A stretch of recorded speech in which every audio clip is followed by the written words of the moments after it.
Hi, hello guys. Welcome back to our channel with one more recipe. ఈరోజు మన recipe గోంగూర చట్నీ అండి. చాలా టేస్టీగా ఉంటుంది. ఎలా చేసేయాలో చూసేయండి. ముందుగా ఒక ప్యాన్లో కొంచెం ఆయిల్ వేసుకొని 1 స్పూన్ జీలకర్ర, 1 స్పూన్ ధనియాలు, ఒక 10 దాకా ఎండుమిర్చి వేసుకోవాలి. దాలను కాస్త ఫ్రై కానివ్వాలి. నేను ఇక్కడ 2 కట్టల గోంగూరకు సరిపడేటట్టు తీసుకున్నాను. ఒక 10 దాకా పడతాయి ఎండుమిర్చి. అవి ఫ్రై అయ్యాక అవి పక్కకు తీసేసుకోవాలి. నెక్స్ట్ ప్యాన్లో ఒక 2 టేబుల్ స్పూన్స్ ఆఫ్ ఆయిల్ వేసుకొని ఒలుచుకొని క్లీన్గా వాష్ చేసుకున్న గోంగూరని ఇక్కడ దీంట్లోకి వేస్తున్నానండి. దీన్ని ఒకసారి అలా కలుపుకొని మూత పెట్టేసుకొని మగ్గనివ్వాలి. గోంగూర త్వరగా మగ్గిపోతుందండి, ఎక్కువసేపు పట్టదు, ఒక 10 మినిట్స్లో అయిపోతుంది. మూత పెట్టి తీస్తూ ఇలా అప్పుడప్పుడు కలుపుతూ మగ్గిచ్చేసుకోవడమే గోంగూరని. ఇది రోట్లో దంచుకున్నా చాలా బాగుంటుంది. నేనైతే ఇక్కడ మిక్సీలో వేస్తున్నాను.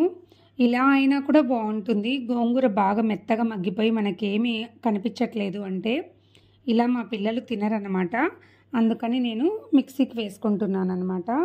ఇక్కడ మనకు గోంగూర మగ్గిపోయిందండి. ఇది కూడా పక్కకు తీసి చల్లారనివ్వాలి. నెక్స్ట్ మిక్సీ జార్లో మనం ముందుగా ఫ్రై చేసుకున్న స్పైసెస్ ఉన్నాయి కదా, అవి వేసుకొని టేస్ట్కి తగినంత సాల్ట్ వేసుకొని ఒకసారి గ్రైండ్ చేసేసుకోవాలి. ఇందులోకి ఇప్పుడు మనం ముందుగా మగ్గపెట్టుకున్న గోంగూరను కూడా వేసేసుకోవాలి. ఇంకొకసారి గ్రైండ్ చేసేయాలి. నెక్స్ట్ ఒక ప్యాన్లో ఒక 2 టేబుల్ స్పూన్స్ ఆఫ్ ఆయిల్ వేసి పోపు వేసుకోవాలి. అలా పోపు వేసుకున్న తర్వాత నేను ఇక్కడ వెల్లుల్లి అలానే కట్ చేసి పెట్టుకున్న ఆనియన్స్ వేస్తున్నానండి.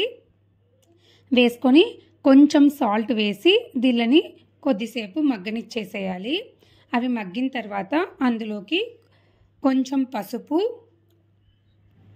ఇంగువ వేసి ఒకసారి కలిపేసుకొని స్టవ్ ఆఫ్ చేసేసుకోవడమేనండి.